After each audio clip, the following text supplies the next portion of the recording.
Next है confidentiality, integrity and availability, जिसको हम शॉर्टकट में CIA कहते हैं। Confidentiality, integrity and availability. As a security engineer ये 3 प्राइमरी गोल है जो आपने अचीव करने हैं। मेन सुतून कहते हैं ना, हिंदी में हम सुतून कहते हैं, और यहाँ पेलर है, क्या है, पेलर्स होते हैं। ये वो है मेन 3 चीजें, गोल है जो अपने अचीव करने एज ए सिक्योरिटी इंजीनियर। सबसे पहले है कॉन्फिडेंशियलिटी। कॉन्फिडेंशियलिटी क्या है? बेसिकली जो डेटा है किसी ऑर्गेनाइजेशन का, जो उनकी बिजनेस डेटा है, आपने उनको प्रोटेक्ट करना है, चाहे वो डेटा स्टोरेज में हो या मोशन में हो। जो डेटा आपके हार्ड ड्राइव में या सिस्टम्स में या डिवाइसेस में या वो नेटवर्क स्टोरेज डिवाइसेस में, इनको हम स्टोरेज डेटा कहते हैं। और जो डेटा मूव में होता है, जिस तरह थ्रू इंटरनेट आप ट्रांसफर कर रहे हो, इसको डेटा इन मोशन कहते हैं। तो ये आपका काम है कि इन दोनों डेटा को आपने क्या करना है, प्रोटेक्ट करना है, ताकि अनऑथराइज पर्सन इसको एक्सेस ना कर सके। इसको कॉन्फिडेंशियलिटी कहते हैं।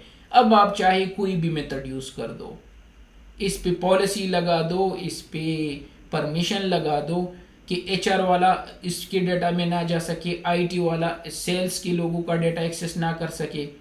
जो हमारे फाइल सर्वर्स होते हैं इसी तरह होते हैं ना, हम एक्सेस नहीं कर सकते, क्योंकि आप जिस ग्रुप में हो आप वही डेटा एक्सेस कर सकते हो। तो ये भी कॉन्फिडेंशियलिटी में आ जाता है। अनऑथराइज पर्सन उसको एक्सेस नहीं कर सकता। जो बैंक की डिटेल्स होते हैं, आप भी लॉगिन होते हो, मैं भी लॉगिन होता हूं, मैं किसी और का एक्सेस नहीं कर सकता। ये भी कॉन्फिडेंशियलिटी में आ जाता है कि हर बंदी की डिटेल या पेशेंट्स की डिटेल होते हैं या किसी और चीज़ की डिटेल है, ऑनलाइन वेबसाइट में लॉगिन होते हो तो आप किसी दूसरी के डेटा में नहीं जा सकते। तो ये सारी चीज़ें कॉन्फिडेंशियलिटी में आ जाते हैं। और या आप डेटा को एनक्रिप्ट भी कर सकते हो, ताकि हर कोई इस पे अटैक ना कर सके और इसको डायरेक्ट एक्सेस ना कर सके विदाउट परमिशन। और अगर ये डेटा मोशन में है तो फिर रिमोट एक्सेस VPN है, साइट टू साइट VPN है, DM VPN है, बहुत सारी VPN हम यूज करके डेटा को इनक्रिप्टेड फॉर्म में सेंड एंड रिसीव कर सकते हैं, ताकि कोई और दूसरा इसको एक्सेस ना कर सके। तो जो डेटा इन मोशन में है तो उसको भी आप कॉन्फिडेंशियलिटी प्रोवाइड कर सकते हो, और जो डेटा स्टोरेज में है उसको भी प्रोवाइड कर सकते हो। चलो ये तो तय हुआ कि कॉन्फिडेंशियलिटी है क्या। सेकंड पे है इंटीग्रिटी। अब अकेले ये नहीं है कि आपने डेटा को प्रोटेक्ट कर दिया, लेकिन जो डेटा जा रहा है किसी ने और चीज़ें ऐड कर दी या डिलीट कर दी या रिमूव कर दी, इवन दो कि वो एनक्रिप्टेड है। तो क्या एनक्रिप्टेड से कोई डिलीट नहीं कर सकता?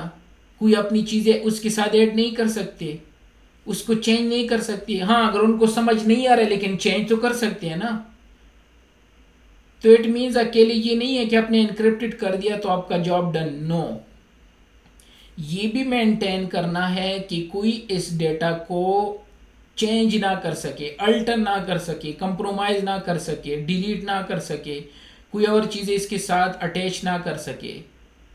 जो डेटा मैं यहाँ से सेंड कर रहा हूँ आपको सेम को, वो सिमिलर हो, वही फॉर्म में उनको मिले, कि मीन्स अमानत में खयानत ना हो। जो चीज़ मैंने एग्जैक्टली यहाँ से सेंड की है सऊदी अरब से इंडिया, वो एग्जैक्टली उसी तरह मिल जाए उनको, रास्ते में कोई उनके साथ अटैच ना कर सके, डिलीट कर ना सके। आई नो उसको रीड नहीं कर सकते, क्योंकि वो फर्स्ट स्टेप में आपने कर दिया कि रीड नहीं कर सकते हर कोई, लेकिन उसके साथ तो और कुछ तो कर सकते हैं।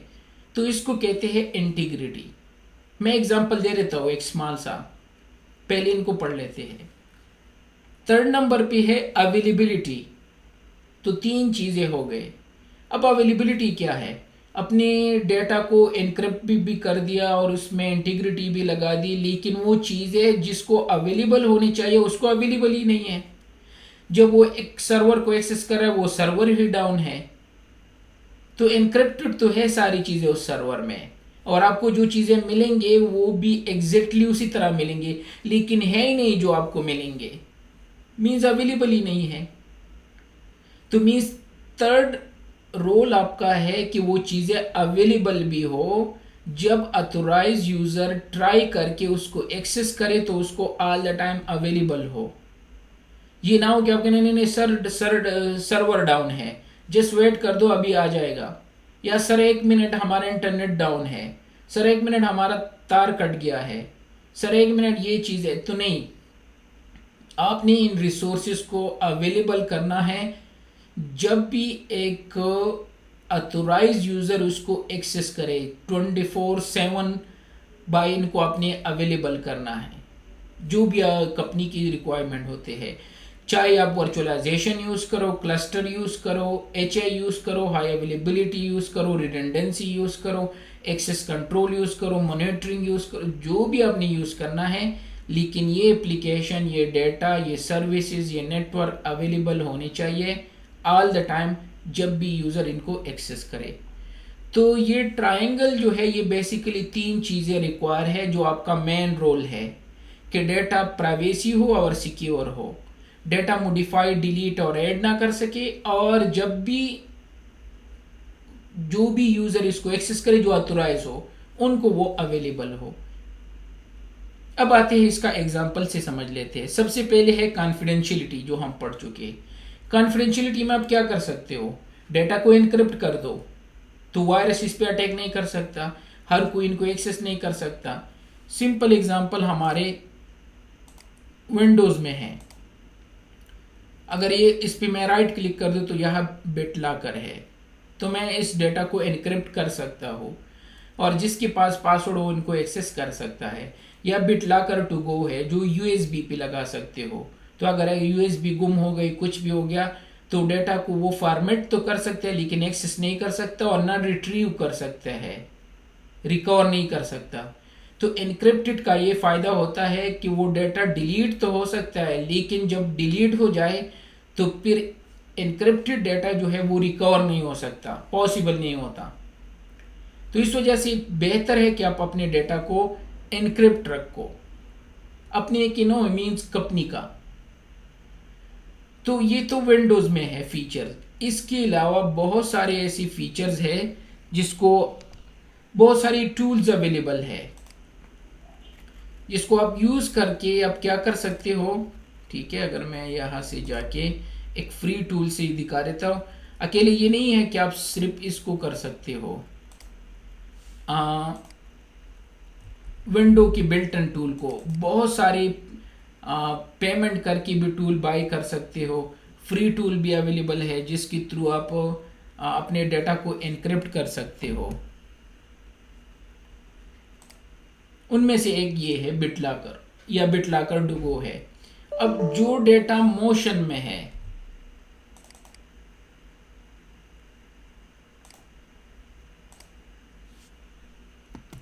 जो डेटा मोशन में, उसके लिए हम फिर side to side VPN use करते हैं, रिमोट एक्सेस VPN यूज करते हैं। तो वो डेटा को एनक्रिप्टेड फॉर्म में सेंड करते हैं।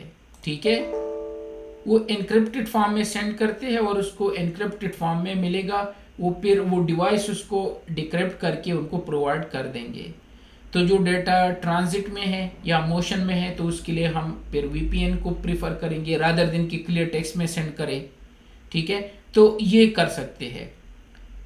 मैं यहाँ से चेक कर लेता हूँ, जो फ्री टूल है मैंने दूसरे सिस्टम में इंस्टॉल किया है फॉर सम रीज़न। 1 मिनट में चेक कर लेता हूँ। तो इस तरह बहुत सारे और फ्री यूटिलिटीज़ भी है, एप्लीकेशन भी है, third party tool utility application, Windows के लिए, लिनक्स के लिए, मैक के लिए, और आप बाई भी कर सकते हो। जिस तरह एक्सक्रिप्ट है, इसके थ्रू भी आप डेटा को एनक्रिप्ट कर सकते हो, तो अनऑथोराइज पर्सन इनको एक्सेस नहीं कर पाएगा। ठीक है, और इसके अलावा दूसरे नंबर पे हम पढ़ रहे थे इंटीग्रिटी। अब इंटीग्रिटी क्या है, जो मैंने बताया कि आपने अमानत में खयानत नहीं करना है, जो यहाँ से मैंने सेंड किया उसी फॉर्म में उनको मिलना चाहिए। ये भी एज ए सिक्योरिटी इंजीनियर का जॉब है। तो वो मैं एक एग्जांपल से समझा देता हूँ। सपोज यहाँ मेरे पास एक फाइल है, सपोज 500 का एक फाइल है जिसमें मैंने लिखे है 500 या 5000 रुपीज़ है, और डॉट लगा दिया, ये 5000 रुपीज़। इसको सेंड करने से पहले मैं क्या करूँगा, इसका एक हैश जनरेट करूँगा जिसको इंटीग्रिटी के लिए हम यूज़ करते हैं। ठीक है, तो यहाँ से एक स्मॉल एप्लीकेशन ओपन कर लेता हूँ, WinMD5। ये WinMD5 है। तो सेंड करने से पहले जब ये 500 का फाइल था तो ये रहा, इसका ये हैश वैल्यू जनरेट हो गया। हर चीज़ का एक हैश वैल्यू, शॉर्टकट का, एप्लीकेशन का, हर चीज़ का आप जनरेट कर सकते हो। ठीक है, और ये यूनिक होते हैं फिंगरप्रिंट की तरह। ये मेरा हैश है, मैं इसको व्हाट्सएप के थ्रू फाइल सेंड कर दिया, उसके बाद व्हाट्सएप पे ये सेंड कर दिया कि ये इसका हैश है। जब ये फाइल आपको मिलेगा तो आप भी इसी तरह इसको ओपन करके और इसका हैश जनरेट हो जाएगा, और जो हैश मैंने सेंड किया है उसको आप यहाँ पे पेस्ट करके वेरीफाई करोगे। तो अगर मैच आ गया तो इट मीन्स किसी ने रास्ते में इसको चेंज नहीं किया है, आपके डेटा को जिस फॉर्म में था उसी फॉर्म में आपको मिल गया। चलो कुछ चीज़ चेंज कर लेते हैं। जब मैंने जनरेट कर दिया उस टाइम इसका हैश ये था, रास्ते में किसी ने डॉट को डिलीट करके सेव करके आपको सेंड कर दिया। जब आपको मिल गया तो आपने क्या कर दिया, एक हैश जनरेट करके और जो मेरा हैश है वो यहाँ पे पेस्ट करके वेरीफाई कर दिया, तो ये कह रहे कि नॉट मैच। तो इट मीन्स किसी ने रास्ते में इसको चेंज कर दिया है, अल्टर कर दिया है, ऐड या डिलीट या कुछ भी इसके साथ हो गया है। अब ये हैश आगे हम डिटेल से पढ़ेंगे। हैश 1 में होता है और ये यूनिक होता है, हर चीज़ के लिए अलग ये हैश जनरेट होता है। ये रिवर्सिबल नहीं होता, ये जस्ट हम VPN में यूज़ करते हैं वेरिफिकेशन पर्पस के लिए, जिस तरह मैंने कहा कि इंटीग्रिटी चेक करने के लिए। तो ये था इंटीग्रिटी। इसके अलावा इसके बाद जो 3rd नंबर पे था वो अवेलेबिलिटी, की चीज़ें अवेलेबल होनी चाहिए। अब सपोज आपका एक ही सर्वर है और एक ही स्विच है और आपने डायरेक्ट कनेक्ट करके सारे लोग कनेक्टेड है, अगर सडनली ये स्विच डाउन हो गया तो ये सारे डिस्कनेक्ट हो जाएंगे सर्वर से, आपस में भी ये डिस्कनेक्ट हो जाएंगे, क्योंकि आपने टोपोलॉजी इस तरह डिजाइन की है कि वो सिंगल पॉइंट ऑफ फेलियर है। अगर स्विच डाउन नहीं है, सर्वर डाउन हो गया, तब भी रीचेबिलिटी नहीं है। तो अपनी डिजाइन इस तरह करना है कि चीजें अवेलेबल हो, अवेलेबिलिटी। अब एक स्विच की जगह आप 2 स्विचेस यूज कर दो, रिडंडेंट स्विचेस यूज कर दो, रिडंडेंट लिंक यूज कर दो, ईथर चैनल यूज कर दो, VSS यूज कर दो। बहुत सारे स्विचेस के ऐसे डिजाइन इस तरह की टोपोलॉजी बना सकते हो कि एक स्विच डाउन हो तो दूसरा काम करेगा। सर्वर की जगह, एक सर्वर की जगह 2 सर्वर डिप्लॉय कर दो, आपस में NIC टीमिंग कर दो इनके दरमियान, एक केबल की जगह 2-3 केबल आपस में, NIC टीमिंग इनको कहते हैं, या वो भी ईथर चैनल के थ्रू कर सकते हो। सर्वर और स्विच के दरमियान भी ईथर चैनल बना सकते हो, NIC टीमिंग कर दो, एक सर्वर की जगह 2 सर्वर रख दो, रिडंडेंसी, वर्चुअलाइजेशन यूज कर दो। एक वर्चुअल मशीन में आप 10 सर्वर रिडंडेंट रन कर सकते हो, एक डाउन हो दूसरा उसी टाइम ऑन हो जाएगा। इसी तरह जो ये डिजाइन आपने बनाया है उसको चेंज करके एक लिंक की जगह 2-3 लिंक कर दो, एक एक्सेस स्विच की जगह 2-3 एक्सेस स्विचेस कर दो, डिस्ट्रीब्यूटेड स्विचेस लगा दो, कोर स्विचेस लगा दो, आपस में कनेक्टिविटी डिफरेंट कर दो। ये सारे अवेलेबिलिटी में आ रहे हैं। बैकअप रखा करो टाइम टू टाइम, अगर कोई चीज़ डाउन हो गया तो आप क्विकली इसको रिस्टोर कर सकते हो। बैकअप को रिमोट लोकेशन में भी रख दो, अगर अर्थक्वेक आ गया, कुछ ब्लास्ट हो गया या कोई और इस तरह की नेचुरल डिजास्टर है तो आपके पास बैकअप अवेलेबल हो किसी और लोकेशन में भी, ताकि चीज़ों को रिकवर कर सको, अवेलेबल कर सको यूज़र को। एक इंटरनेट की जगह 2 ISP लिंक रखो, एक शायद 100 मेगाबिट का है, दूसरा 20 का रख दो, एटलीस्ट आपके पास बैकअप अवेलेबल हो कि ईमेल तो एटलीस्ट काम करे ना। तो ये भी अवेलेबिलिटी में आ जाते हैं कि आपके पास रिडंडेंट ISPs हो। अब रिडंडेंट ISP दोनों एट टाइम भी काम कर सकते हैं, एक्टिव पैसिव भी कर सकते हो, एक्टिव भी कर सकते हो।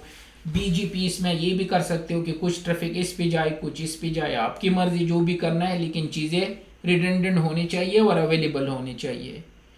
इवन जो डिवाइसेस आ रहे हैं उसमें भी रिडंडेंट पावर सप्लाईज होते हैं, एक की जगह दो होते हैं। एक को इलेक्ट्रिसिटी से कनेक्ट कर दो, दूसरे को यूएसपी से अनइंटरप्टेड पावर सप्लाई से कनेक्ट कर दो, यूपीएस से। रिमोटली लोकेशन पे बैकअप रखो, यूपीएस यूज करो। अगर इलेक्ट्रिसिटी चले जाए एटलीस्ट 1-2 आवर के लिए आपके पास कोई बैकअप सोल्यूशन हो। जो हमारे सर्वर्स होते हैं एचपी और डेल के सर्वर, उसमें भी रेड कॉन्फ़िगर होते हैं, रेड 50 और रेड 10 कॉन्फ़िगर होते हैं। Redundant array of independent desk, एक डेस्क खराब हो, डैमेज हो, दूसरा लगा के उसी टाइम काम स्टार्ट कर देगा और वो सारे उसको सिंक्रोनाइज कर देंगे। तो ये भी अवेलेबिलिटी का एक पार्ट है। इसी तरह 2 आईएसपीज या 2 गेटवे आपकी होनी चाहिए, उसके लिए HSRP, VRRP, GLBP, ये सारे प्रोटोकॉल आप यूज़ कर सकते हो। अगर फायरवॉल है तो एक्टिव पैसिव एक्टिव एक्टिव कर सकते हो, कोई भी हो फायरवॉल, उसमें भी ये ऑप्शन अवेलेबल होते हैं। स्विचेस हो गए, ये सारे चीज़ें, तो ये अवेलेबिलिटी का पार्ट है।